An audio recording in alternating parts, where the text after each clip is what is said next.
I just turned 55 the other day. Thank you. And they say that with age comes wisdom. I don't know about you, I've never fully subscribed to that. I mean, I've known people in their 80s who are no wiser than a bag of dog food.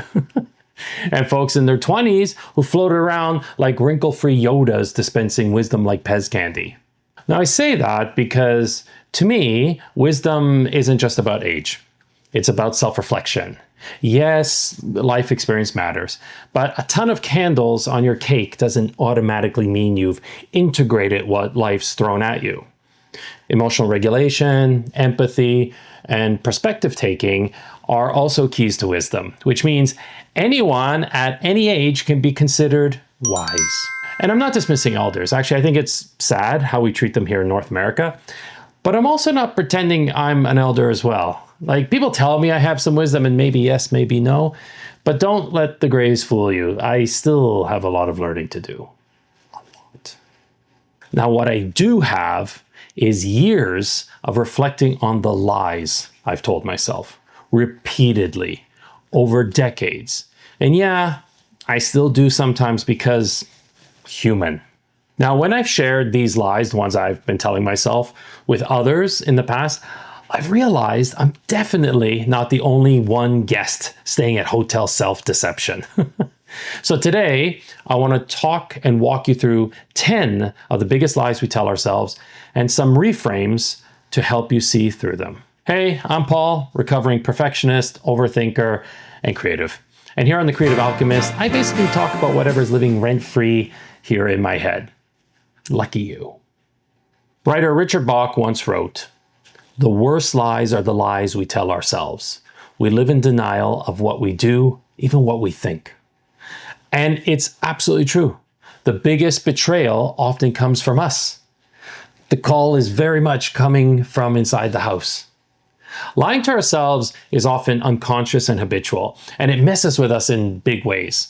It can stunt our growth, distort our self-worth, lead to bad decisions, ramp up anxiety, stir shame and guilt, and keep us trapped in habits, situations, or relationships that aren't good for us. Fun times. So if it's so destructive, why do we keep doing it? Why do we continually shoot ourselves in the foot? Here's a few reasons. First, we want to protect our self-image. We lie to ourselves so we can still see ourselves as good or capable or even the hero, even when our actions don't match that story. We downplay our bad habits, we exaggerate our positive traits, and kind of smooth out the messy parts. You gotta look slick, right?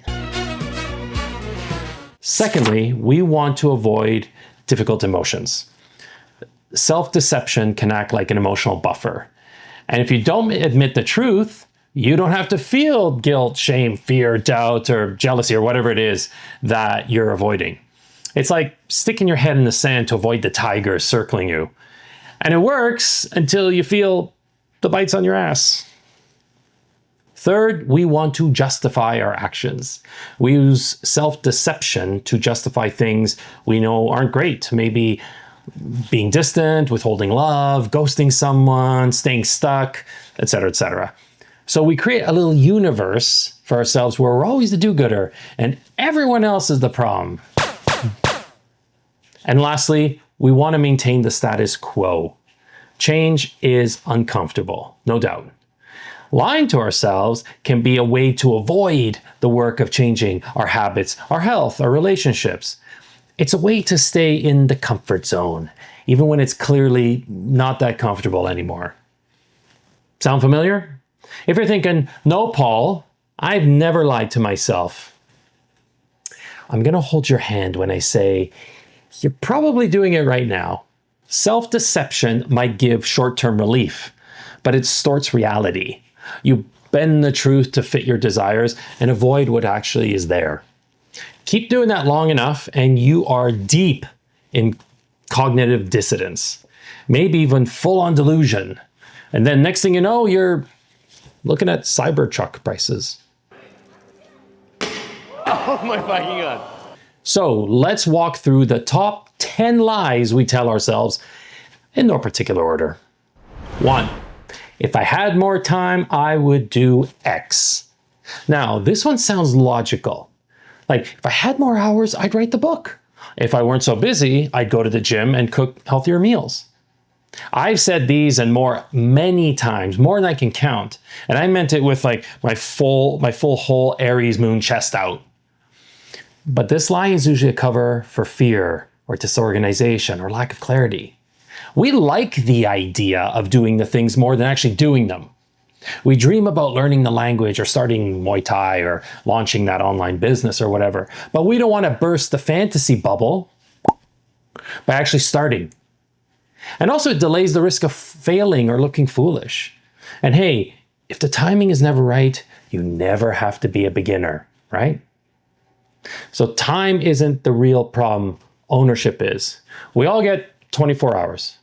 The shift happens when your goal goes from being optional to non-negotiable. When something truly matters, you start rearranging your life around it. Think about the times you really wanted something badly and you moved heaven and earth to make it happen. Remember? So you can do it. You made a choice to do it and you can do it again.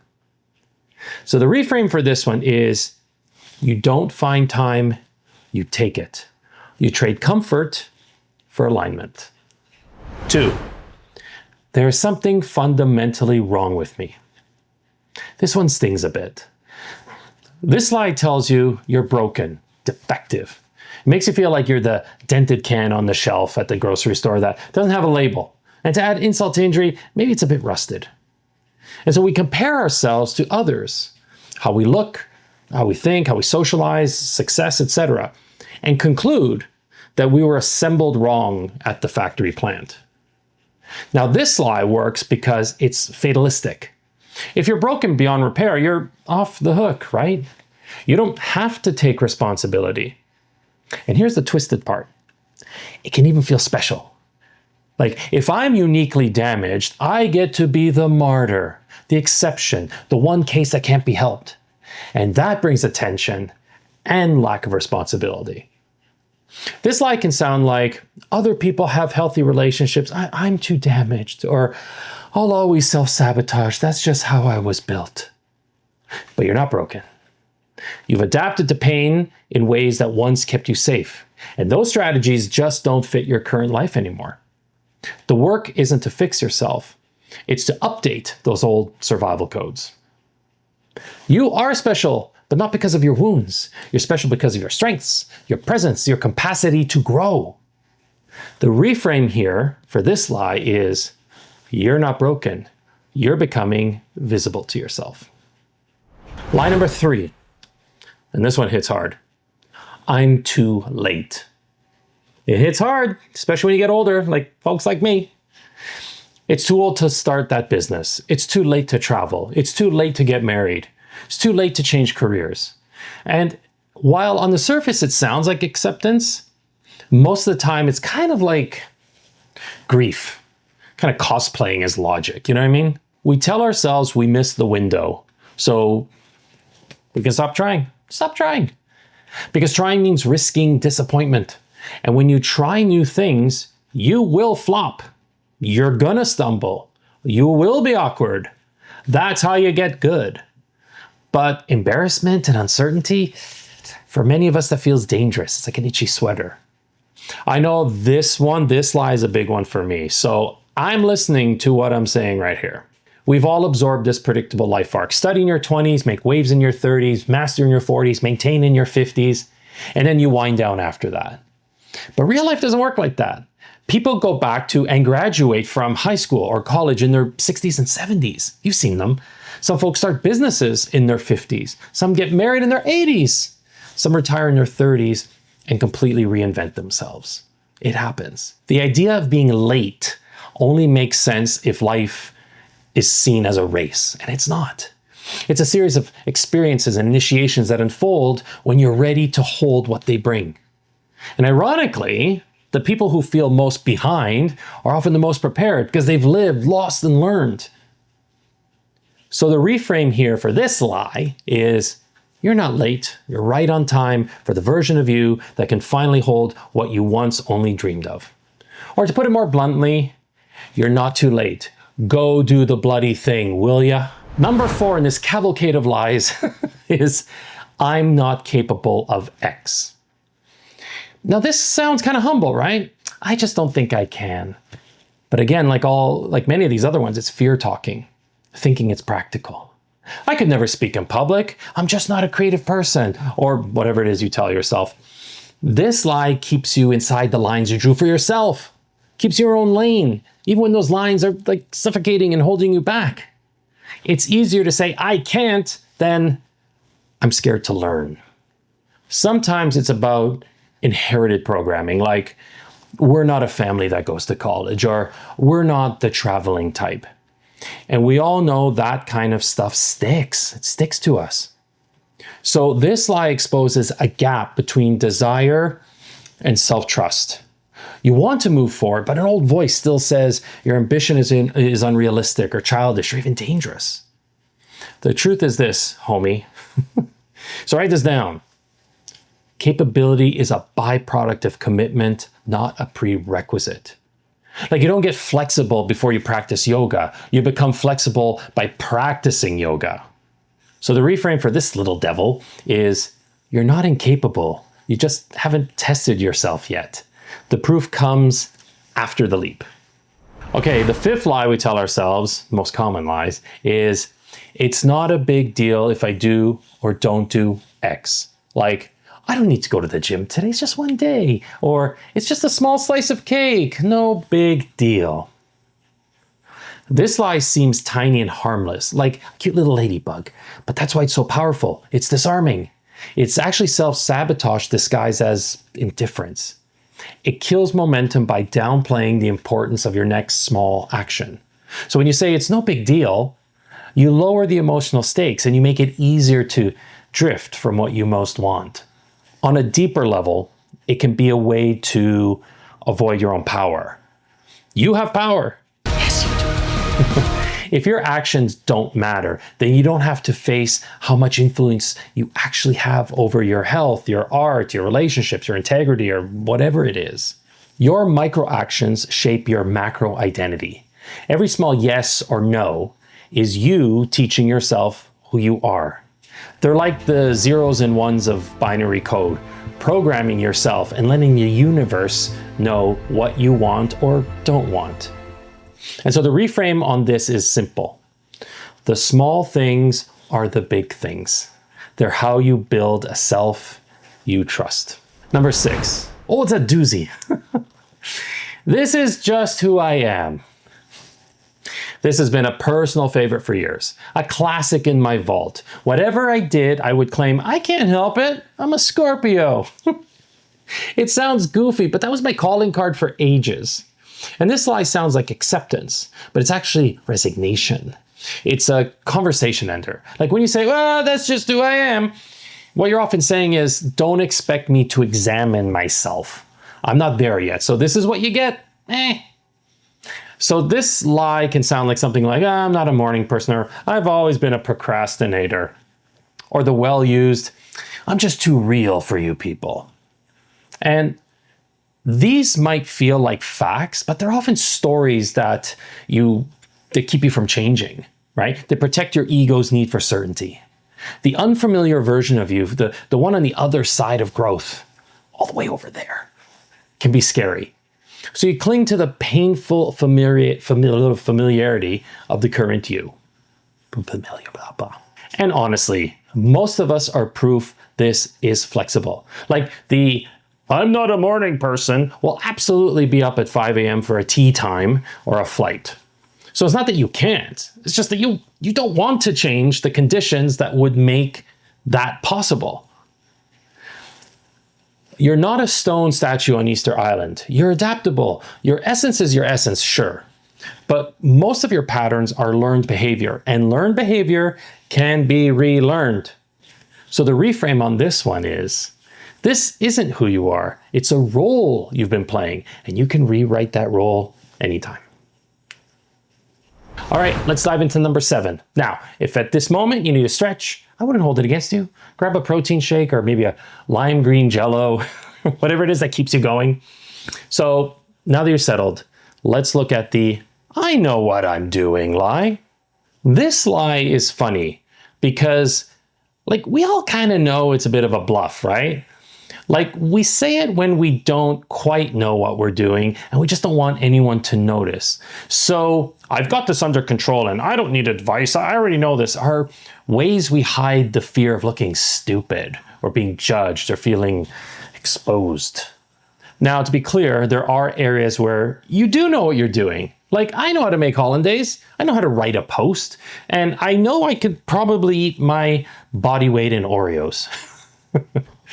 But this lie shows up in the areas where we're flailing and don't want to admit it. Oh, brother, this guy stinks! And for a lot of people, and I can dare say for many men especially, uncertainty never feels safe.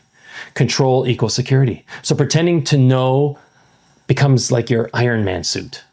And asking for help feels like asking to take that armor off.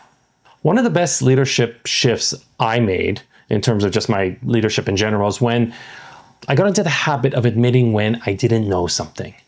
And it didn't make me look weak, which was what my original fear was. I realized it made me trustworthy because my team knew that I'd find out the answer to a question. And when I did, I'd share that answer with them. And so it opened up this collaborative space and made everyone more honest when they were uncertain of something. So they could open up and say, hey, chef, what's this all about? And so it's really setting a tone. Look, in reality, in the grand scheme of things, nobody really knows what they're doing. We're all improvising. We're tossing spaghetti against the wall to see what really sticks. By the way, don't do that. That's silly.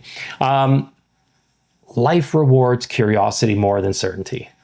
So take the pressure off and understand you don't have to be a walking like Wikipedia. So the reframe here is you don't have to know. You just have to stay open. Number 8 is I'll do X when I get Y. This one is the chef's kiss of self-deception. I'll start writing when I have more time. I'll start my YouTube channel when I get a better camera. I'll start meditating when life calms down.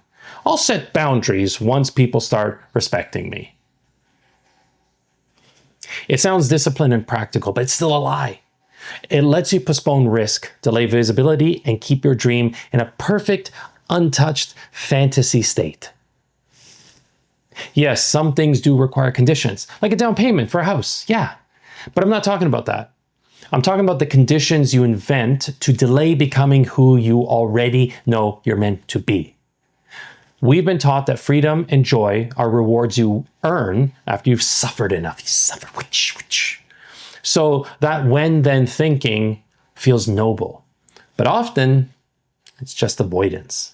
Underneath it is a lack of self-trust. You don't quite believe you can hold what you want now, or that you're worthy of it. So you push it into the future. You know, readiness doesn't show up first. It's built through action. The doing becomes the proof. Picking up what I'm putting down. So how to reframe this one? Start before you feel ready. The readiness you're waiting for is built in motion. All right, let's hit number 9. I can't control myself when. I see this one as sort of like the kissing cousin of this is just who I am. So this can sound like, I can't control myself when I'm overwhelmed, or I can't control myself when I feel disrespected, or I can't control myself when I feel rejected. Quick caveat. I'm not talking about trauma responses, PTSD, serious addiction, or mental health conditions. Those live in the nervous system and those need like therapeutic or medical support. That's not what I'm addressing here. That's way out of my wheelhouse. But what I'm talking about are conditioned emotional reactions that have become habits. Things like snapping before you think, shutting down, spiraling, rage texting, doom scrolling, punishing, clinging, oversharing, overeating, all those kinds of things. These are patterns you've repeated so often, they feel automatic, but they're still patterns. I can't control myself is your ego's sort of get out of jail free card. It takes behavior and turns it into your identity. If you can't help it, you don't have to face the impact of your choices. And it also protects your coping mechanisms, the very habits that are hurting you, but also comforting you. No different than eating a tub of chunky monkey ice cream when you're feeling down. And underneath this, I can't control myself when lie is disconnection. You've lost touch with that tiny pause between trigger and response. And so your reaction starts to feel like your truth. You're not out of control. You're out of step with your awareness. The more you practice reconnecting, like pausing and breathing and naming what you're actually feeling, etc., the more choice you get back, you regain that power. So the reframing for this lie can be as simple as, you are not powerless. You're disconnected. Come back to yourself. We miss you. Last but not least, number 10. And this one, I guarantee that you've said many times. I'll bet like the crypto farm on this. So say it with me. I'll be happy when. I'll be happy when I have more money. I'll be happy when I find the right partner. I'll be happy when I get that promotion or that physique or whatever. This one fuels the entire someday illusion. It makes you believe that happiness resides at the end of a checklist, like, the pot of gold at the end of a rainbow. So why do we cling to it even though we know it doesn't work like that? Because, and good question by the way, it gives us temporary relief. If life is hard right now, it's soothing to believe that, once I get that thing, I'll finally exhale. But it protects us from something deeper, the vulnerability of feeling good now. And you may ask, because you're so great at asking questions, why would I put off feeling good right now?